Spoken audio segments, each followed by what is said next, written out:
am a destiny.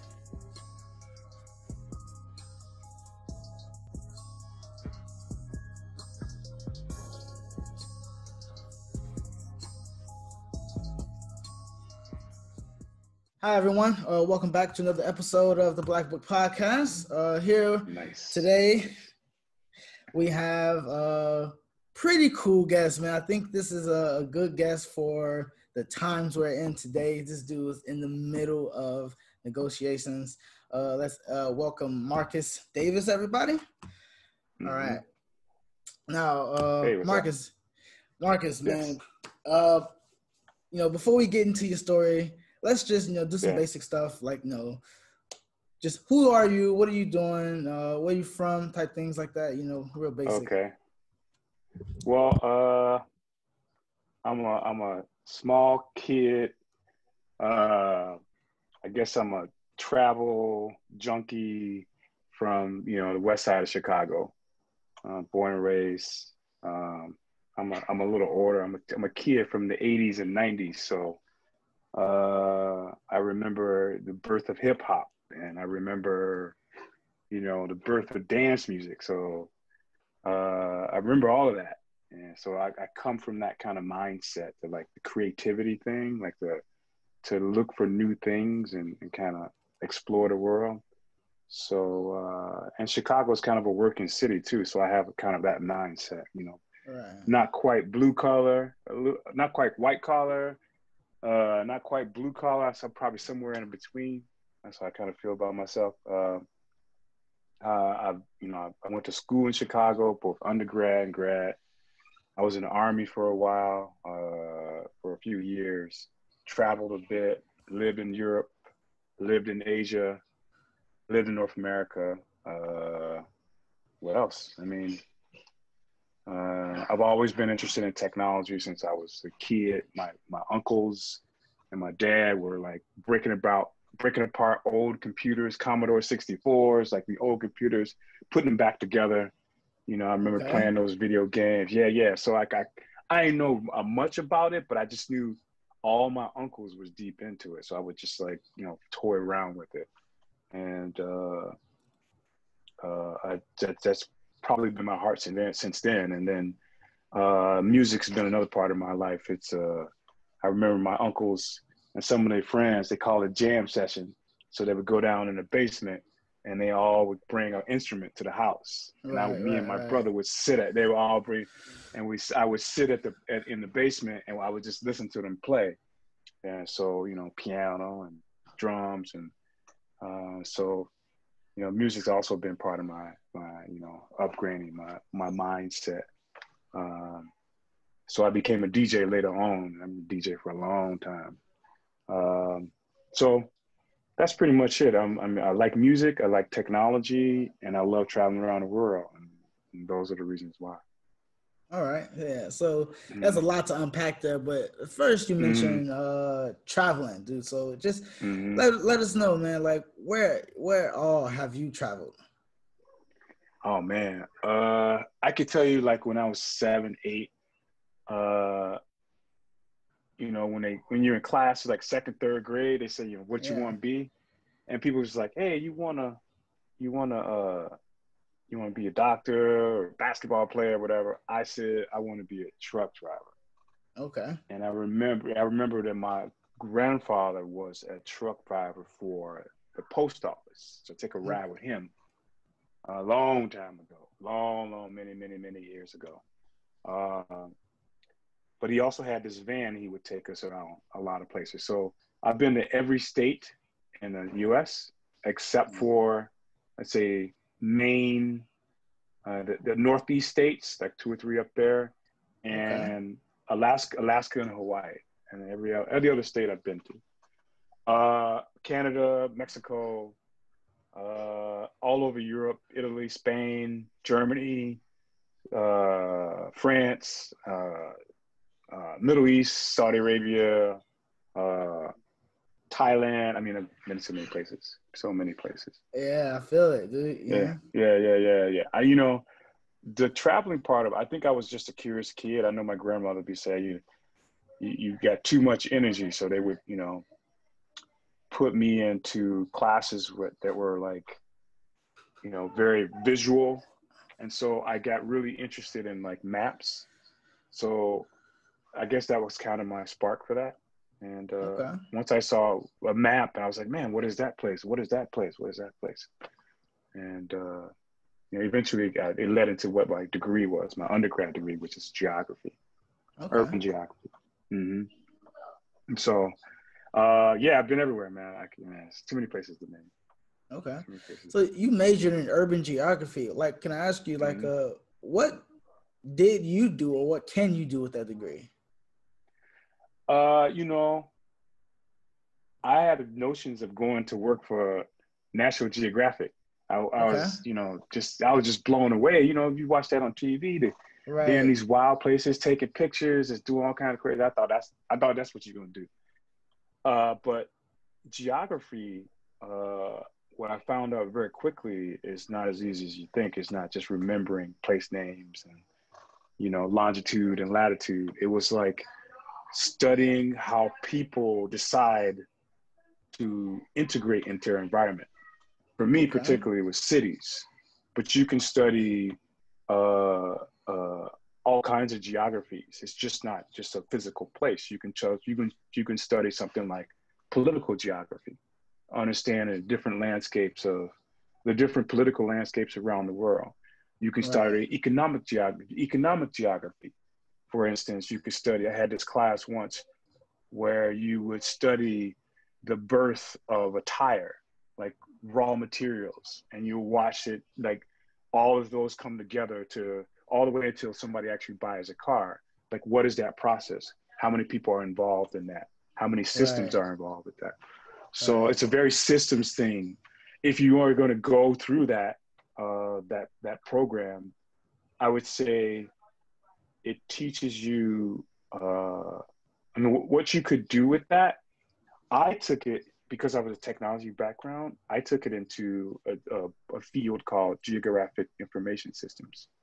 And that's where this is before Google Maps. And so you would have to, you know, manually make maps with the computer. Wow. So I literally made thousands of maps. And I got a job, like, I remember undergrad, I got a job with a real estate firm, maybe my third year. And they were looking for someone to help them make maps for, it was a commercial real estate firm. Like, it would be retail companies like Goodwill or McDonald's, or, you know, these corporate places that are looking for locations. And you take like demographic data, you take all kinds of data, crunch it together, and you put it on the map so they can decide where to open, you know, a Popeyes or something like that. Oh wow, that's interesting. Actually, yeah. It's a lot of different data. They crunch it down to one map, and you think that once you see that one map, it looks very simple. I remember I did a project for Chicago Public Schools, and they were trying to do a joint project with a charter school organization, and they wanted us to do a map that depicted the places, the gaps between dropout rates, enrollment, and graduation rates.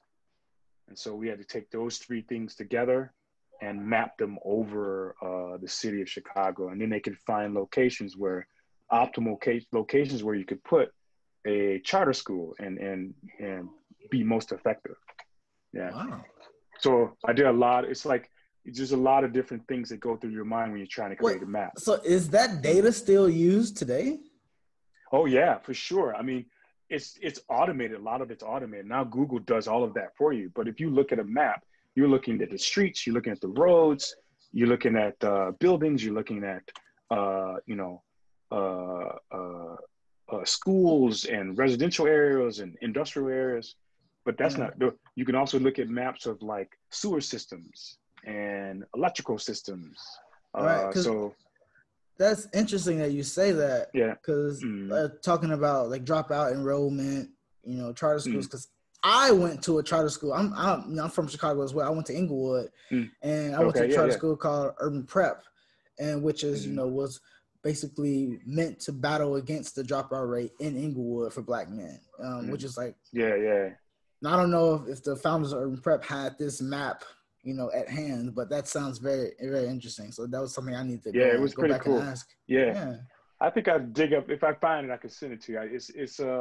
It was one of the first maps I did that required me to kind of finagle how you make maps, because you have 3 or 4 different layers of information, but how do you make that clear? How do you make that clear to people? So it's not like you got so many different colors, you got so many different lines crossing, you got so many different structures. How do you make it clear on the map so they can go, okay, the corner of 55th and Western is the place they should be, or the corner of Diversity in Austin, this is where they should be, that kind of thing. Man, that's interesting. That's really interesting. Yeah, you look at every retail location. That's all they do is make maps. It's all geography. It's all geography. Wow. So after, well, not after, so you into the map making business, I would say. No, I want to say this. How close related is anthropology to geography? Well, it was in the same department. So we had our, geography department, and then right next door was the anthropology stuff. So if you want to compare it, if I can simplify it, geography is kind of the study of people and people, places, and things and their relationship to each other. Right. And anthropology is more the study of people in their environment, specifically cultural nuances. There is some crossover there. Okay. There is some crossover, but geography is more about physical space, more about interconnected systems that affect people, and anthropology is more about this. I want to say the study. I don't know how to simplify it. It's more like it goes deeper. Like you study the internal structure of people, bones and things like that, and then cultural nuances, that kind of thing. And there is some crossover in some places. Like there's a branch of geography called cultural geography. Okay. And people study that. People get PhDs in cultural geography. So the geography of cultural landscapes, you can get pretty deep with it. I'm about to throw a third one in for you. Now, what's the difference between those two and sociology? Okay. Well, sociology, don't quote me. I've been, it's a long way since I've been in school. Right. But I think, from what I understand, sociology is more about the study of social systems and people within those social systems. So sociologists probably get a better definition than me, but from my perspective, a very simplified way to look at it is people, social systems and their people's interactions with them. Yeah, and I mean, I don't mean to do that to you, but the way you were describing geography, it just sounded very closely related to anthropology and sociology to me. So I just I mean, there are some there are some overlapping elements. So they come from the same tree, put it that way. So you can branch off, you know what I mean? Yeah. So if you want to understand geography and people and places, you have to understand sociology to some extent. You have to understand anthropology to some extent, but you can branch off. You can go off the deep end in either one of those disciplines. Okay. All right. Yeah. All right. Mm-hmm. Man, well, dude, that's really interesting. Let's move on to this. Yeah, dude. Like that's something I wish. That's something I wish I could have at least taken a class on in college. That sounds like something I stumbled onto it. I stumbled onto it. I came out the Army and I went back to school, and I took 3 or 4 classes. When I went back to school, I had transferred. My grades were horrible. I mean, they were horrible. I barely got in, but I took one class, and it was geography. It was a required class. Right. And the professor was just showing pictures. of all the places he had traveled to, and he's breaking stuff door. I'm like, if I take this major, can I do that? He's like, well, it depends on how deep you want to go. I'm like, okay, I'm signing up for geography. I was sold after the first class. So, Wow. you know what I mean? It just happened. I wasn't out looking for it, put it that way. Yeah, I get that. Mm-hmm. All right. Mm-hmm. So you were in the Army as well. What were you doing there? Yes. I had two jobs really. My first job was the technical name for it was automated logistical specialist, which is a fancy name for parts clerk. So my job was to maintain and order and take care of parts for whatever company I was assigned to. So if I was assigned to, let's say, an armored tank unit, I would be responsible for getting the tracks on the armored car, the doors, the tires on the Humvee, the nuts and bolts. So every little part, my job was to track all of those. And if they needed to be repaired, I would order more, that kind of thing. So think of me as the store clerk at Napa Auto Parts. Okay. If you know, the parts store. So that was my job for the military. So you could do that for vehicles. You can do it for missile systems.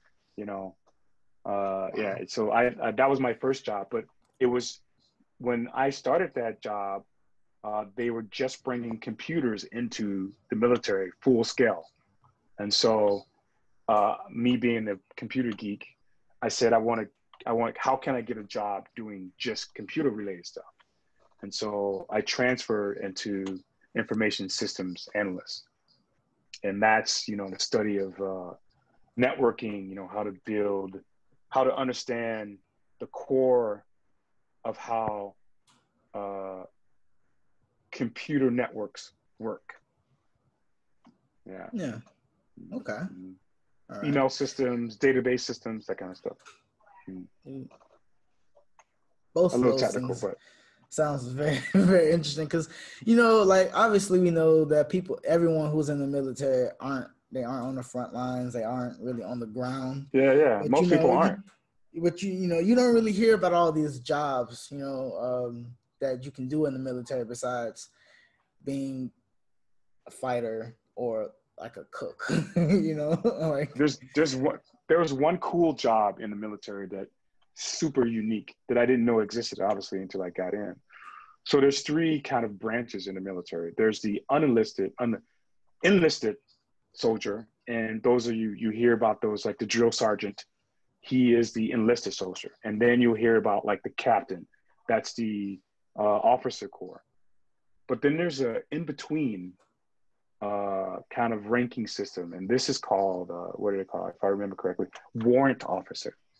Okay. Warrant officers are specialists in whatever field that they're working in. So if you're attached to, like, say, a motor pool unit for, let's say, an infantry unit, right, and you are a warrant officer, your job in the motor pool is to be like third level, fourth level technical support. When you call on the phone, you try to get something fixed and that person can't fix it. They say, okay, give it to my manager. And you give it to the manager. Manager says, I can't fix it. Then the manager gives it to someone way up the chain. Right. That warrant officer is that person. He's not responsible for any soldiers. His job is to come in when stuff is really broken, and he has to go down and fix things at the core level. So I always wanted to do that kind of job. He wasn't enlisted, wasn't an officer. He was in the middle. His only job was to be a specialist and understand whatever industry he was in very deeply. Very cool job. Okay. Very cool job. Mm-hmm. Hey, think of it as special forces. Yeah. You don't hear that very much. Yeah. Think of it as like special forces. Special forces. Yeah. Okay. Think of it as special forces for your industry. So you don't send the special forces in for everything. You only send them in when you need a very specific job and a very specific goal. Yeah. Like a fixer type guy. Yeah. That was a cool job. It was a very, very cool job. Anyways, yeah. All right, so let's move on to China, man, because that's where you and I kind of met. We never really met face to face, but I think 2 years ago, the periphery. Through circles. Yeah, through circles, because I started the Chicago group chat, Black people in Chicago group chat, and for WeChat. Right. Just because, I just wanted to sometimes be in the group chat and feel like, what I'm saying, we in Chicago, even though we not in Chicago, I think I forget how you got in there, because I know you were in Chongqing. This is back when I was in Beijing. Right. I started this. This is way before I got to Chengdu. But yeah, you got in there, and I remember you were selling T-shirts, shirt bags. What it is? Yeah. Still got that going. That's my love. That's like my little, I don't want to say side hustle, but it's it's the artist part of me, creative part of me, and I don't make a lot of money, but I help some people out, and I'm gonna keep it alive as long as I can. It's a nice little gig. Yeah. Tell us a little bit about Shirt Bag. Why'd you start it? Okay. So I was doing a lot of DJ gigs in China, and I just wanted to, make some of my own gear, not necessarily to sell it, but I just wanted to have my own thing to wear. And going on Taobao to search for stuff and buying other people's stuff, and I'm like, there's got to be a way I can make my own stuff. So I searched Taobao for a little bit. I called my friends. I was like, hey, you can do that. That Guangzhou is the center of all that. I'm like, really? Where is it? I don't know. Okay. So I got on the plane. And I was like, okay. When I got there, I talked to some people. I said, where's the core? I went online, looked at the map, and I went to go find a district where they make all of that stuff on the spot. And I'm like, oh, okay, this is what's up. So I just started making my own shirts, and then I would periodically post my designs on my WeChat moments, and people would be like, hey, what's that? I'm like, I'm just messing around. And then I would go and do DJ gigs, and they see with my shirt, they're like, man, I like that shirt. Where'd you do that? I said, I made it. Oh, can you make one for me? I don't know, let me see. And so I just kind of fell into it, and after a while I was like, more people were like, oh, can you do this, can you do that? And so it grew from there. Yeah. So you telling me that Shirt Bag started just from you going to Guangzhou, not knowing what the hell things were or what you were doing, but you went to Guangzhou and you found what maybe it was a factory or a printing place. And it just I found a bunch of them. They were all over the place. Yeah. So I was just like, it took off from there. Yeah. Right. It wasn't like I found them on the first day. I mean, I was. Oh no, yeah. Yeah. But eventually, I found that these places exist all over China. So, every city has places where you can get shirts made, And what I didn't find is that you couldn't do two things. One, you couldn't do one shirt. Right. Oh yeah, and you couldn't do and you couldn't do it on demand. So those are the two things I kind of focused on. Hey, you want a shirt, you want it in a couple of days, and you want something specifically for you or myself. Where can I do that? How can I do that? That's what I was looking, because I'm used to Chicago. You can get shirts made in an hour.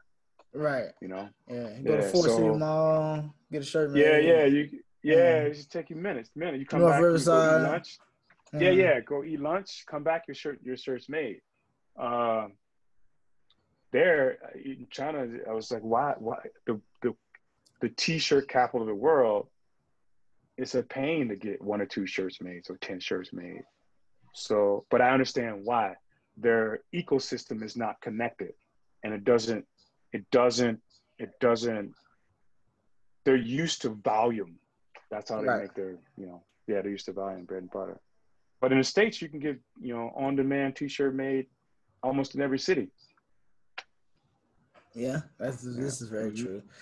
But still, I'm amazed. I am amazed. So, I want to dig into this because, I feel like a lot of people who I know who wants to have, you know, sort of a business relationship in China, they ask me like, well, where do I get this done? Or, you know, how do you do this? And it's interesting that you just like, dude, I just hopped on a plane to Guangzhou and I just looked around, you know, until I found what I was looking for. So that seems, you know, maybe for us who are in China, that's very easy. It sounds very easy. Oh, well, I mean, I think it's mindset because, you know,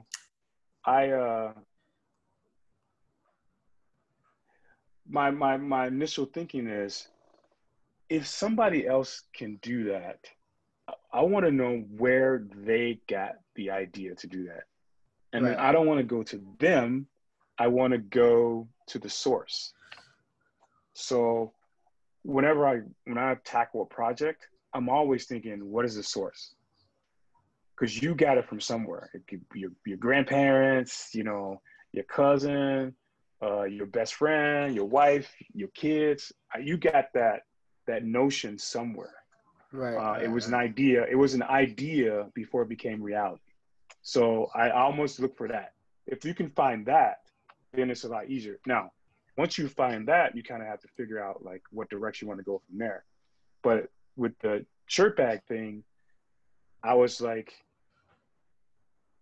I want to create something for myself. I don't want to just depend on somebody else. So that, I don't know if you could teach that. And some people don't want that. They just rather pay for it. Here's some money, make my stuff. They rather shop and hit the buttons.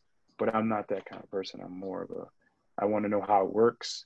And that goes back to when I was a kid and playing with the computers and stuff like that. I want to know, how does that work? Why do they do that? So I'm just curious mind. So have you sold any of your shirts in America? Oh yeah, I've been selling a lot. Like I got a website now, and I have a different brand. It's called Marcel Mar, MarCellMar. It's my WeChat name is Marcel Mar, and I got a website, and we're doing all right. We're doing okay. We're doing very well. Good. I mean, it's but here it's on demand. I can get shirts made. I can get cups and, you know, hoodies and, you know, all over t-shirts, you know, that I can get all that stuff. Do you still get them made in China and sell them in America, or you just use in America? Okay. So no, I branch both markets. So if I'm here in the States, I have them made in the States. It just makes sense. And you pay, you know, US dollars. But if I have some, you know, a client or a customer come to me in China, like if you call me and say, hey, Marcus, can you give me some shirts? I'm gonna have it made there and sent to you. Okay. Yeah, I could do better quality there, better, and because the printing styles and the printing methods are slightly ahead of they are in the U.S. So what you get there is definitely far superior in terms of quality, but you know, it's all the same for people here. You know, as long as they get a shirt, you know, they're not really, you know, looking for a super high quality. You just like family reunion, a sorority, fraternity gig. You know, now we got the Biden Harris thing going on, the election. So, you know, it's a short term thing. So they're not looking to spend $30 on a shirt. They want to spend 12, 18, or something like that. Right. You know? Is China the only place you've lived? No, I lived in Germany for 2 years. Okay. Because of you were in the military. Army, yeah. Okay, yeah, I was in the Army in Germany for 2 years. And I lived in Saudi Arabia as well. Okay, all right. Yeah. Besides, you know, your military activities, you know, what else did you get into? Did you get into anything else in Germany or Saudi Arabia? I worked a lot when I was in the military. I did start the DJ thing. This was like the beginning of, I guess, what they call dance music. I mean, there was house music in Chicago in the early late 80s and 90s, but it started to branch off into this like mid 90s. It started to branch off into more techno. Techno became a thing in Europe first. Some people say otherwhere, like New York or whatever, But, you know, I was there probably 93, 94, 95.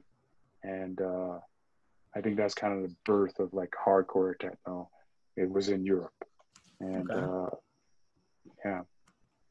So what made you start being a DJ? It's just like your love for music, or love for music. time? Totally love my music. One, I love music. I had a massive collection of CDs. I mean, and then one day in Chicago on this place called Gramophone Records. I don't know if you've ever heard of it, but it's on the north side. And my friend took me up there, and there's places like surrounded by records. And what you would do, they would have records, and then they would have all these record players. So you would select all your records, and then you would go to the record player and you would listen to see which one you wanted to buy, kind of sample it. And it was like, wow, you could do that? I don't know. I was like 19, maybe 20. And I was like, wow, how do I do that? And at that time there was no school. So I'm like, okay, what do I need? So I would go to the club, and guys like, you need these tables, you need this mixer. I said, okay, how much is it? Well, you can get this kind, you can get that kind. So, and there was no internet at the time. So I had to go talk to a bunch of people. Okay, I'm going to buy this, I'm going to buy that. And I just slowly built there was no school, so you had to learn on your own. Yeah. Mix, max, and scratch and stuff like that. And you just learn from other DJs as well. They give you a little time. They give you like 10 minutes here, 15 minutes there, an hour there. You just sort of pick it up there. Yeah.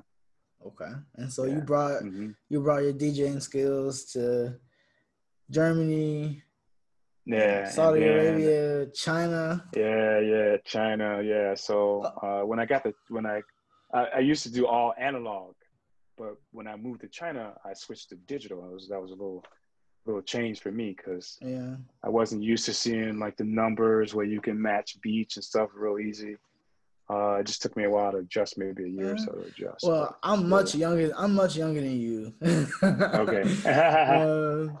But like, yeah, dude. I mean, I remember like when I got to China, even some clubs in Chicago, like nobody really uses like analog anymore. It's all like most DJs. They're just like like a, what do you want to call them now? Like a playlist organizer, because like it's just all about, You know what I'm saying? The program you got on your laptop, and then you just let that ride.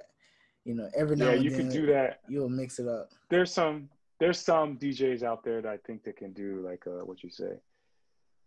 When I was learning, like no one was teaching me, so I just like I would listen to all the genres, including like heavy metal and stuff. Not only because I didn't really like heavy metal, but I was looking at how they arranged the music, like the beginnings and the ends and the middle, and the layers of music, like the different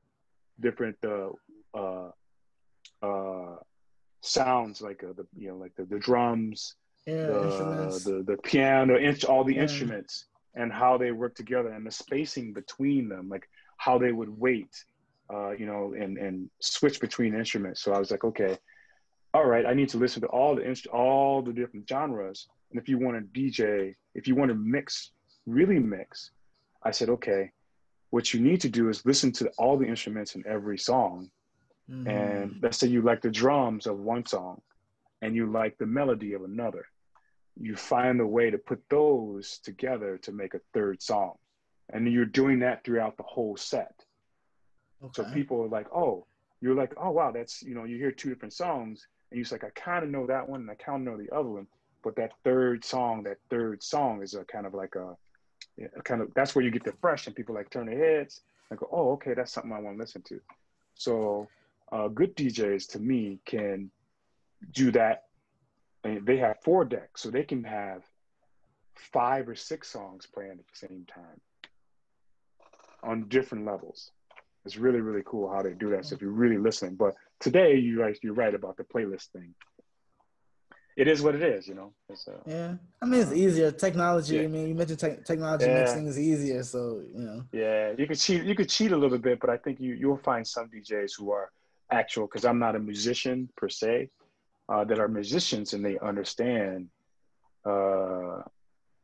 how to really arrange music, Right. how to understand the notes, and understand how the music wheel goes, and how you put melodies together. They really understand the theory of music, and that's different. Those DJs are different. Yeah. I actually I'm nowhere near as good as you. I actually tried. I tried to become a DJ. I didn't try to become a DJ. I'd like just here's the story, man. Back in 2017, I was hanging out with a good friend of mine who doesn't live in China anymore, and this is like before I got into a relationship, and I was sitting outside with this girl. We're eating char, which is like kebabs in Beijing. It's real late at night, and it's like this little popular area on the like northeast side of Beijing, and I saw this one girl on one of these little segways, right? And I was like, oh man, this girl is cute. I want to talk to her, and I want to see if I can ride a Segway. I actually had never ridden one before. I mean, I had them in America, but like I never really had one. You saw people going all the time, yeah. So I went and talked to her, blah, blah, blah, blah, and she let me ride a Segway. And then when I came back, I was like, I'm going to spit game to her. And when I came back, she was real cool. And then when I came back to her, she was like, oh, this is my husband. I was like, oh, okay, cool. But they were like, I'm still cool with them to this day. Like, I message them every now and then. Actually, her husband and I have the same birthday, which is like real cool. So like back in 2018, we celebrated our birthdays together. For a day. They own a restaurant. They own a restaurant, which is like right next to where I met them at. So I didn't know there was that restaurant. And they were like, Eric, we're looking for a DJ. This is back in 2018. We're looking for a DJ, Eric. And I was like, cool, man. I know a couple of DJs back in Beijing. And so I hit them up. But the thing was, though, they were looking for a DJ on Friday and Saturday night at this little restaurant. And I was like, nah, it ain't going to work. You know what I'm saying? Because I told all my people, that was like, that's why I make most of my money on Friday and Saturday night. We at the club, or we at this joint, or we got a private gig over here and stuff like this. So I'm like, nah. So I hit them back. I was like, nah, none of the DJs I know, they don't have time for it. And they was like, well, what about you? And I was like, well, I ain't really no DJ. And he was like, and they were like, it's cool, don't worry about it. We just want to put a foreign face in our restaurant. And I was just like, are you sure? I am not a DJ. Like I made that really clear. Like I am not a DJ. And I was like, dude, I don't even have at the time, my laptop was like broken. I had, blah blah blah, all this stuff. So I was like, dude, like if you want me to be a DJ for you, like you got to provide a laptop, you got to provide everything that I need. Like they actually did. Like they had everything. They went out and bought everything. The brand new laptop, brand new all this stuff. Like they didn't buy it for me. They just kept it at the restaurant. So like every now I went in there and like they had this little program where like on the program it was like electronic turntable and stuff like that. So like you can upload the playlist into the thing, and then you can also just like ricker. And I was like, I thought that was pretty cool. I feel like most DJs probably use that type of programming now. But sometimes like a lot of DJs, I don't know what that terminology is called when you're like spinning the album, scratching. Scratching. That's what it is. Yeah. Most DJs, you don't really hear that anymore. And I thought, maybe that's a lost art. Maybe if they're switching songs, an older DJ might do it. It's a lost art. But I was like, my point was you don't really hear a lot of DJs scratching anymore, and that's how I thought about that, because like I was like trying to test my hand at scratching, but it's actually more difficult than a lot. It takes a long time. I haven't done it in a while, because I've been off doing other stuff, but it's I'm a little lucky because I grew up with that. It was part of my high school and college, my early 20s experience. So I didn't know anything but like analog until the internet. The internet didn't really pop off till 93, 94. Well, 94, 95, that's when email was coming along. But before that, I mean, I was Yeah, I was nothing. So you had to go figure it out for yourself. Yeah, it's tough times to grow up in. yeah. Well, I mean, it's I think that's where that's where the spark would come from. Like if I wanted to go find out how to make T-shirts, I'm used to that. You know what I mean? I'm used to having to go figure it out without the internet. You know what I mean? Yeah. That time it was easier. It was easier because I had the internet. I could go on the map and look for locations, that kind of stuff like that. Yeah, you know what I mean? Okay, all right. Yeah. So man, you were DJing in China. What else were you doing in China? I was teaching for a while. And I was consulting for a while with a couple of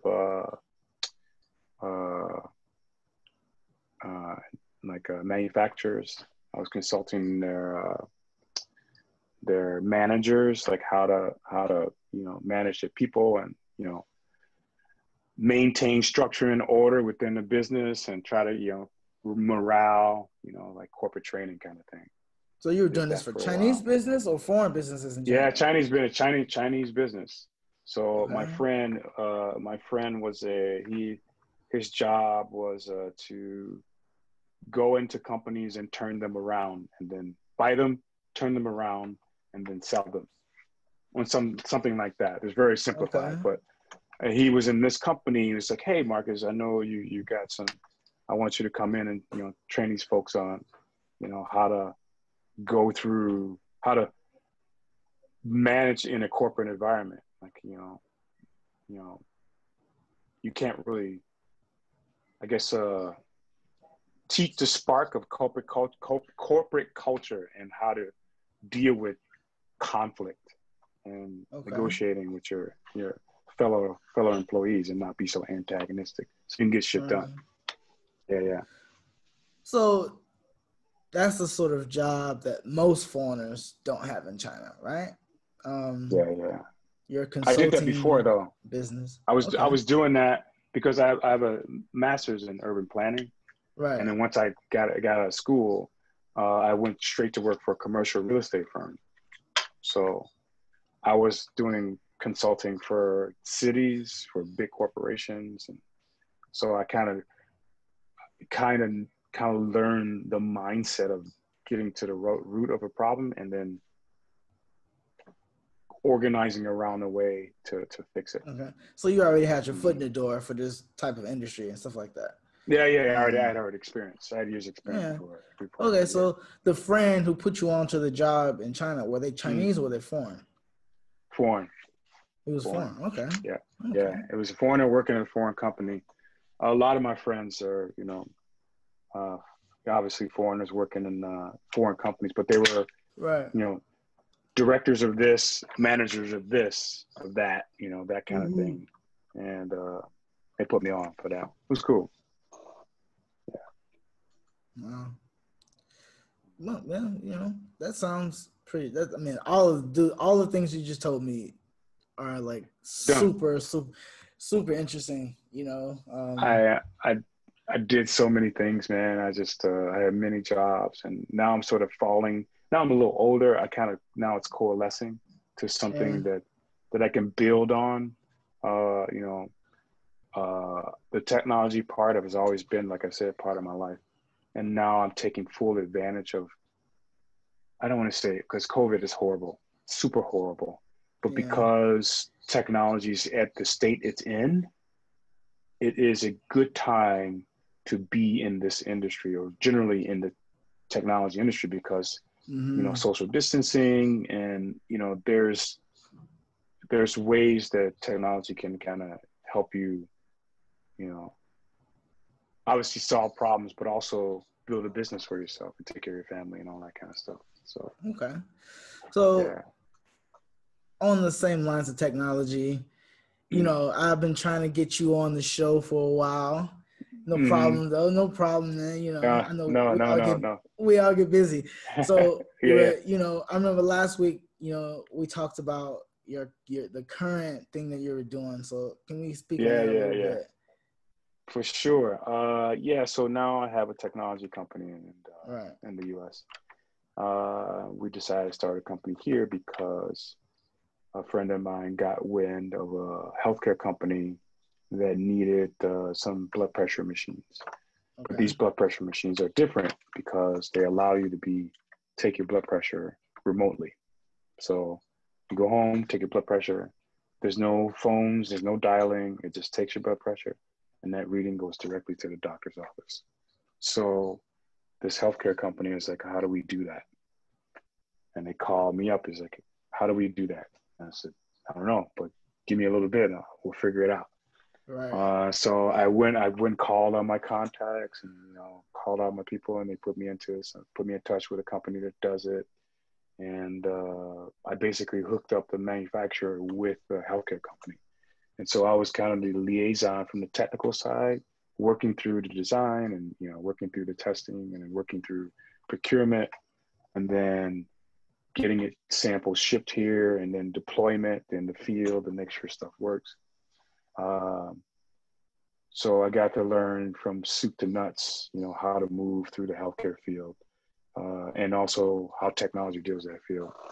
But the things I am learning along the way is that if you're in the middle, if you're not actually producing a thing and you're not actually using a thing, okay, but you're putting those two people together, how do you turn that into a business? How do you maintain that as a business? Okay. I mean, this is a difficult situation because you really essentially have nothing. You are just a sort of middleman putting two parties together. Now, each party, once they meet each other, could easily go around you and say, oh, Marcus, thanks for the introduction. See you later. We don't need you. Right. We don't need you. We can just talk to each other. So that's what the conversation we had last week about, like, how do you deal with that situation? Right. And I found some solutions. And one of them obviously is you have a good relationship with the user of the technology or the thing. Right. That's your client, right? Or have a great relationship with the manufacturer of that thing. Mm-hmm. And that's just relationship wise. If you got a strong relationship, it's a good chance that they won't go behind your back. Be like, no, go talk to Marcus. He'd introduce you. Don't do that. If you don't have a strong relationship, contracts. You ideally you want to have contracts with both parties. Party A making the device or the thing. Listen, if I bring somebody to you that wants to buy your thing, I get a cut. Right. Party B, you are looking for a thing. If I find that thing for you, I get a cut. Right. So, and that cut depends on how deep you go. So if I just introduce you and you get a thing, it's a very small piece. But if I introduce you and walk you through how you're going to work together and, develop that thing so that it's extremely useful to you, not just out of the box useful to you, then I get a deeper cut. And if I bring you two together and you have a thing that you use that's amazing, and it brings in multiple third parties who also want to be part of that, I get an even deeper cut. So you have to prove your value beyond just, here's this thing, thank you, and walk away, because there's not much money in that. So you mentioned contracts, right? And we talked about this last week, but I wanted to talk about it on the show, right? Because we talked about the thing you were doing was you're the middleman and you're American. The company who was buying is American, and the company who was selling and manufacturing is Chinese. But with contracts, right? I think that's a little murky, because if the American company does you dirty, you can sue them, 6 ways a Sunday, things like that, because of a contract. But, but for the contract on the Chinese side, like, how do we do that? Because if they do something bad, what happens to you and your business? Like, how can you file a grievance or get sued and make sure you get your money, things like that, besides, oh, we have a just good relationship, but you also broke the contract. Yeah. Obviously, there's no such thing as a sure thing, right? So Right. you just like, even on the American side, you might be, strong relationship 10 years and then something falls apart. Even on the Chinese side, you might have a relationship for a day and it's amazing, or a week, Right. and you get things done. So it can go both ways. That being said, um, it's all for what I'm learning and for my teams, my team members. It's all about mitigating risk. The contract allows you to get on paper what your roles and responsibilities are, both to Right. the supplier and the consumer. But it not only does that. So me as the middle person, I really understand the nature of both of those groups. Right. No matter how skilled you are writing a contract, you still need other protections. So if you're going to do that on a deeper level, you better have an attorney in the country that you're dealing with. Right.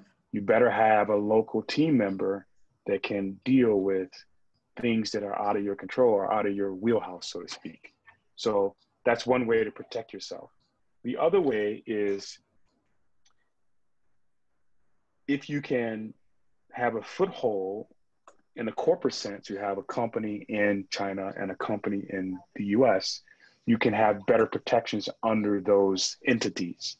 If you're just a company trying to buy something from China with no presence in China, you're going to be you're vulnerable to more risk, Right. and vice versa. If you're a Chinese company and you come to America without an entity here, you're just you open it up to yourself to a whole bunch of craziness.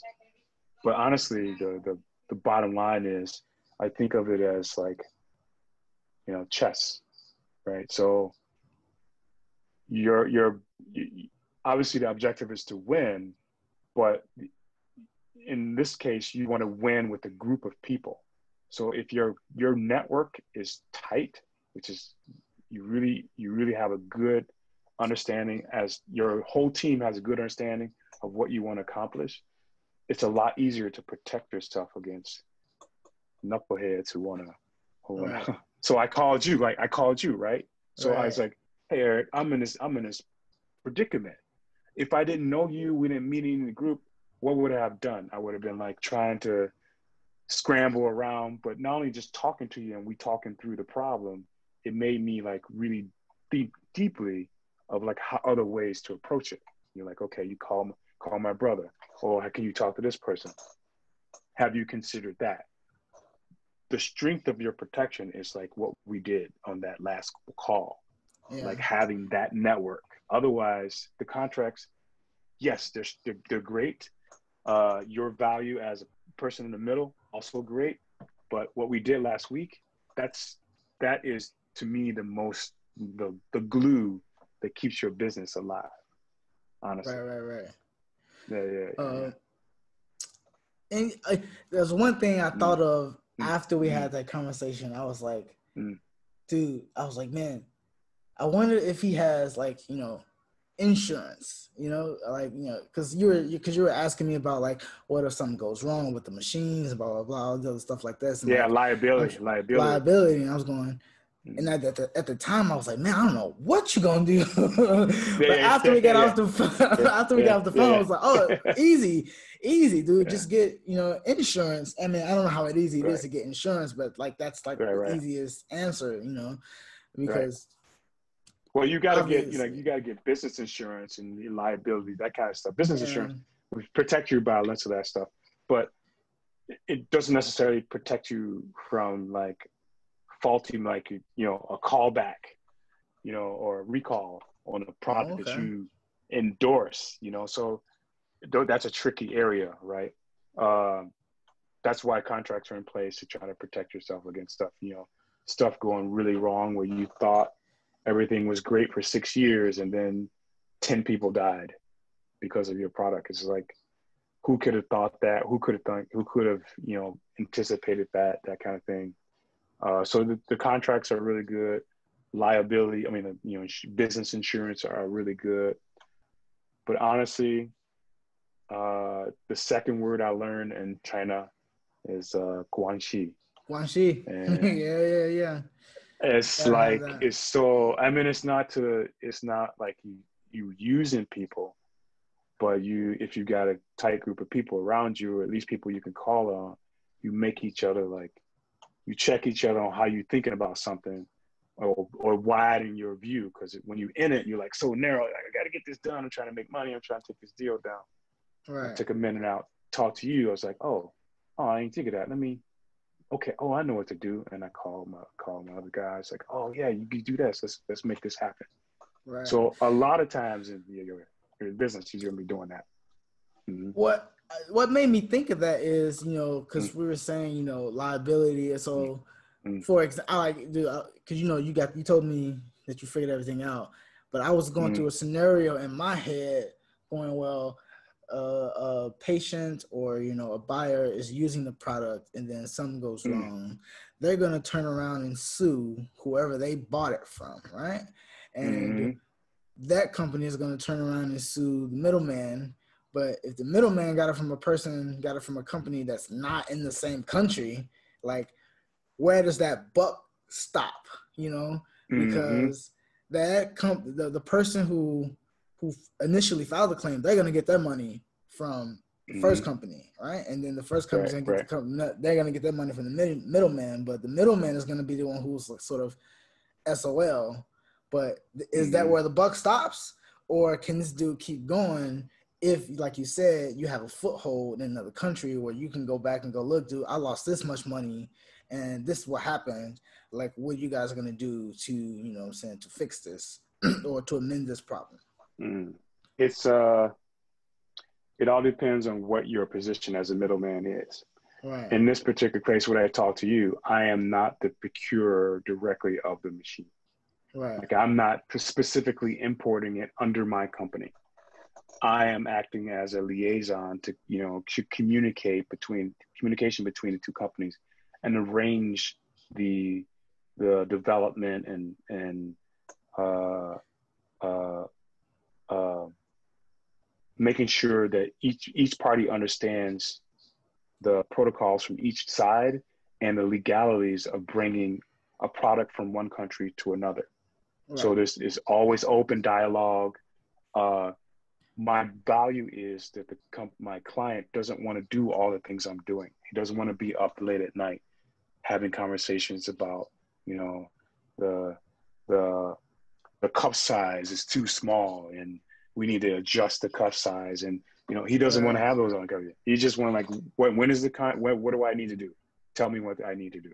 Okay. right, And so that's where I don't have any liability on that part. Now, if I was talking directly with the supplier and I was like, okay, I'm going to import the machines or the product, I'm going to take possession of the product and I'm going to sell them through my company, that's a different story. right. So this particular case, I'm not in that position. Yeah.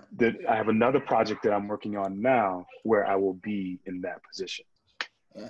Well, I So, asked you that because, mm, mm, there are tons of people who always want, like I mentioned this in the beginning of the episode, where mm, there are tons of people who always want to do business. They want to buy something from China or another country and they want to sell it in America, right? Because mm, if you buy it in America, you're going to have to pay a shitload of money for it. But if you buy it in a country like China or India or fucking Brazil or Mexico, you'll get it for cheap and blah, blah, blah, and you'll get all this money, right? So I know you're going through this right now. And so I wanted to, that part I want to ask, but another part is like, well, how do you actually get it from one country to the next country? Like, how do you, if you're shipping in bulk, and if it's no matter mm, if it's small or large, like, mm, who do you contact? Like, what's the procedure? What's the tax like on these things? Is it different depending? I know it's different depending on weight, but is it also mm. different depending on exactly what it is, and Yeah, for other sure. nuances and stuff like that? Mm. Yeah, it would vary industry to industry. So in the medical industry, obviously, there's a lot of stringent rules about what you can import to a particular country. Specifically in the U.S., it's the FDA has some really stringent protocols for what you can do to import a device into the country. and they have different levels per device. So to use blood pressure machines as an example, it's level 2. It's a level 2 medical device. It's not drugs or something like that. So it's a little less protocol for bringing in, but it's pretty stringent. As far as the shipping part of it, it's not only just the weight; it's the dimensions of the actual. So how does it fit into the space? And if the dimension, sometimes you can have small weight, but it's like awkward dimensions, and it costs you, arm and a leg. You know what I mean? Or it can be heavy, but it's relatively, the dimensions are really kind of small, so you can, it goes both ways. As far as if you wanted to, I don't know, we could pick a product. Let's say you want to import some shoes. Today, I think it's fairly easy. If you are bringing stuff in as samples, right? Samples, it's a lot easier. Once you start bringing in bulk, customs will be all over you because everyone wants to get their cut, especially the government. Right, exactly. So, yeah. So you can't, samples are a little easier because, you might bring in 20 different types of gym shoes. Hey, I need these samples to figure out, which one I really want before I make a major purchase, right? So I want to know what's that like? Like what's that? Going through customs, getting the government their cut, like what is that whole procedure like from the time it lands? Because you can always pay for something just to go to America, but when it gets there, that's when the whole thing starts where, they got to check it out, where it came from, who it's going to, has it been paid for, yada, yada, yada. Is the government getting their cut? Yeah. So like, So ideally you want to work with a shipping company that understands all of that. Right. So about a month ago, a young lady approached me and she said she wanted to start her own t-shirt business. Okay.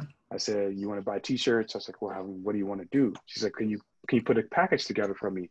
I just want an assortment of t-shirts, assortment of hoodies, some polos. I just want a package to put together and I can just play around with them. I said, if you do that in the States, it's going to be expensive. But I think I can do something for you. I can package some stuff in China and then I can ship it to you here. So when I did that, I had my supplier pack it up. I had the shipper come pick it up at the manufacturer. And the shipper, you obviously got to put in on the package what it is. The shipper took it to the port where it's going to be shipped. And then it has to clear customs there. I haven't been in a customs warehouse and actually watched a customs officer go through things. Okay. But for clothing, it's fairly simple. The difference is the type of clothing coming in can be the type of material coming in can be taxed heavily. So you have to look at what the tax code is for the material that you're bringing in. And it might be cheap to leave China, but if it lands, say like LA, you can get hit by a major tax. And so what costs you $1 to make might be $5 by the time you get it into your customer's hands.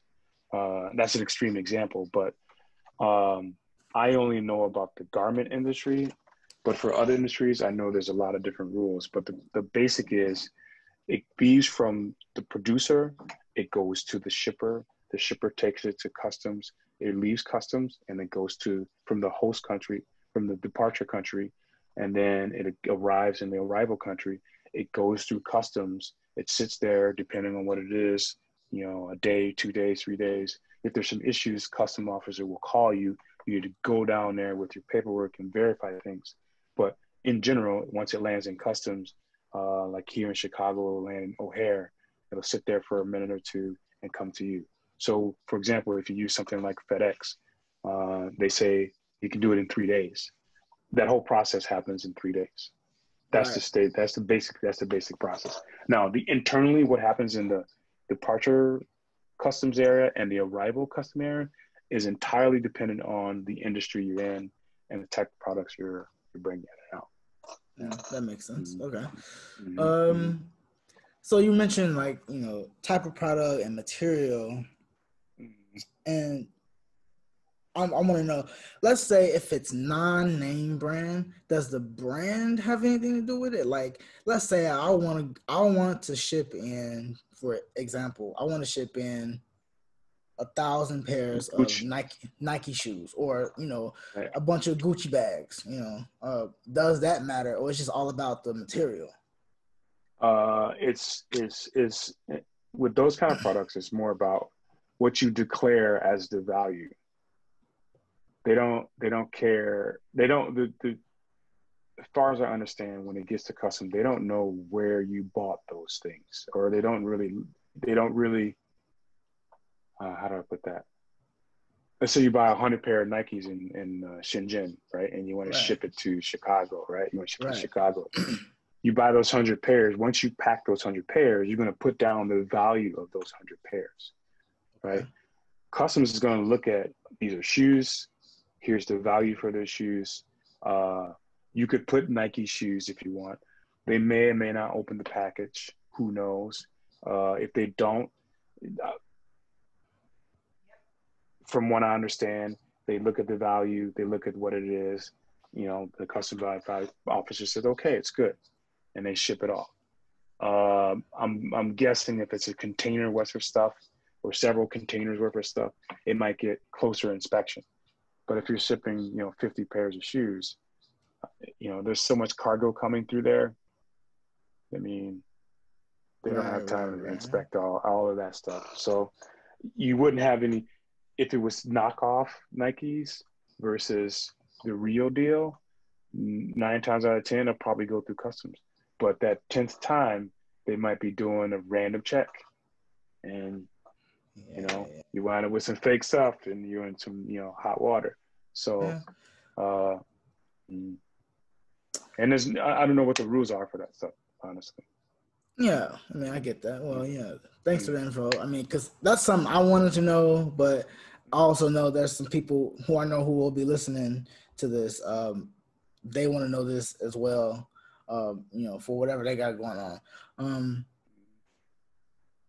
Next, dude, so you mentioned, like, when you went to Guangzhou and stuff like this, obviously we got WeChat, so it's easy to kind of like meet people and stuff like that.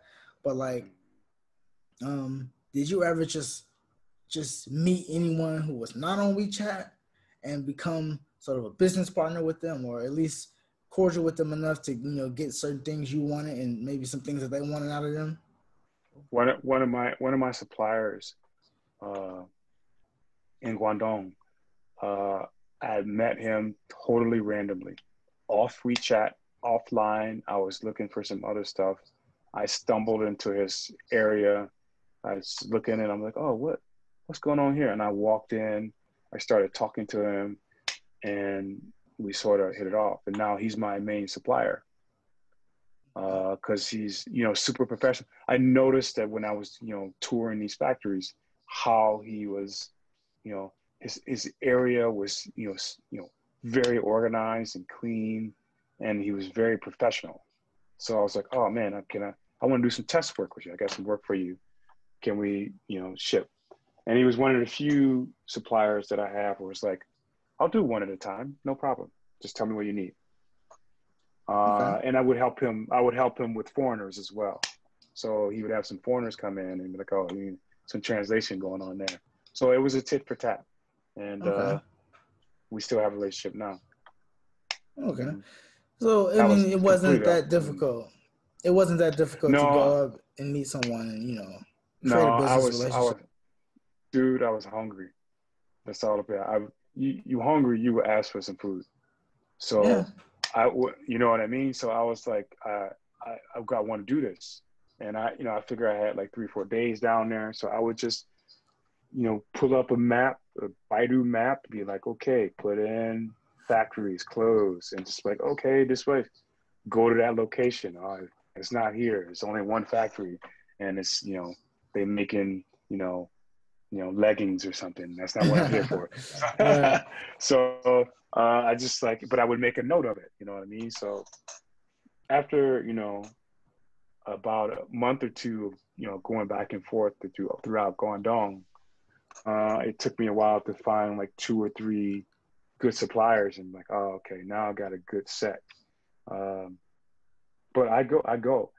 I forget, there's a Japanese phrase. I forget what the Japanese say.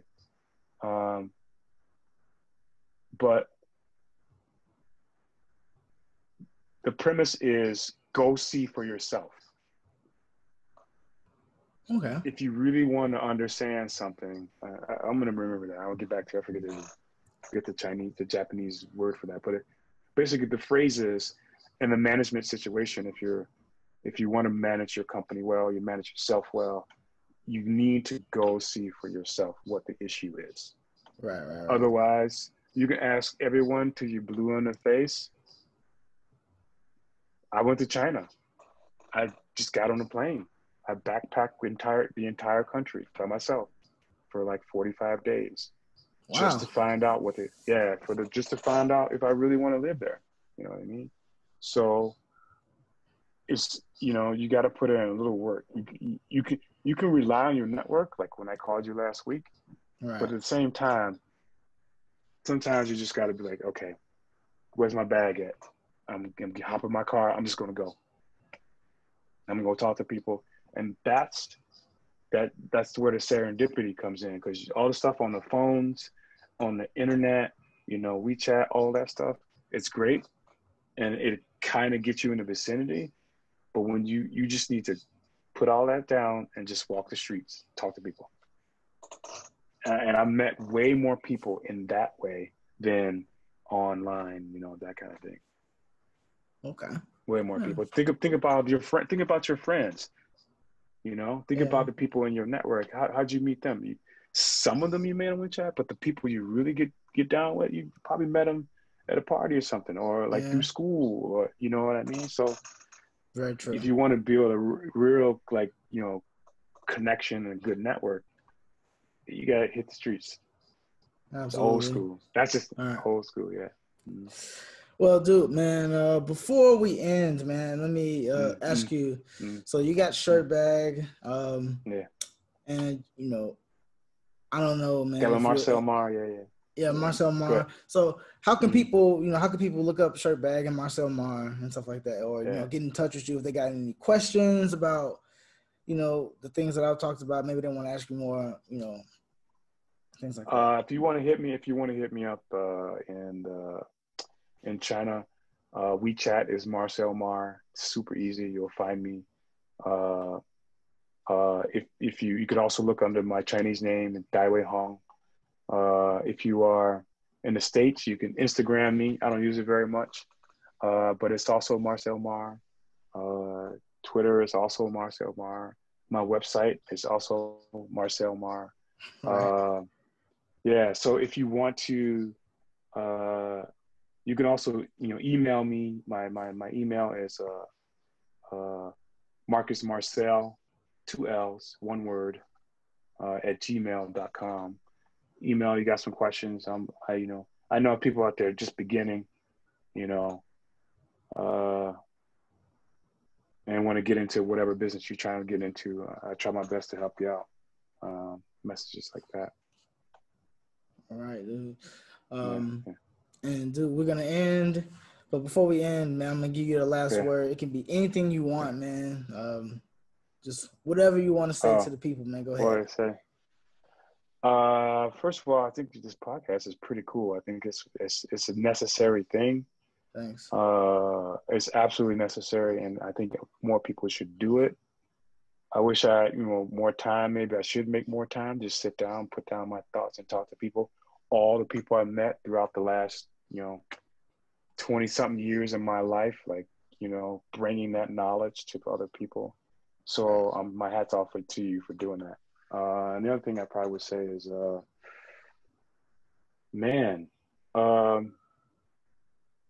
there's no substitute for going and making yourself vulnerable and going to see something. It might cost you a little money. It might cost you a little time.